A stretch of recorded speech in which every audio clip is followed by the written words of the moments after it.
तस्बीह सुबहान अल्लाह की पढ़ें, एक अल्हम्दुलिल्लाह की पढ़ें, एक अल्लाहु अकबर की पढ़ें, सुबहान अल्लाह व बिहम्दिही सुबहान अल्लाहिल अज़ीम। हुज़ूर ने फरमाया ये दो कलमे ऐसे हैं जो ज़ुबान से कहने तो आसान हैं, मीज़ान अमल पर जब क़यामत में तुलेंगे तो इनका बड़ा ही वज़न होगा। और फिर फरमाया हबीबतान इलर रहमान, ये दो कलमे तुम्हारे रब के महबूब हैं, अल्लाह को प्यारे भी बड़े हैं। सुबहान अल्लाहि व बिहम्दिही सुबहान अल्लाहिल अज़ीम, ला हौला वला कुव्वता इल्ला बिल्लाहिल अलिय्यिल अज़ीम।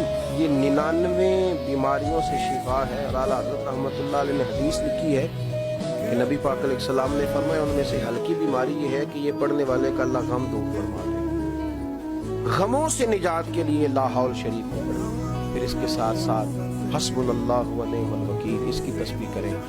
और जो चाहता है कि मैं रहमत में नहला दिया जाऊं, मेरे चारों जानब करम ही करम हो, आसानी ही आसानी हो,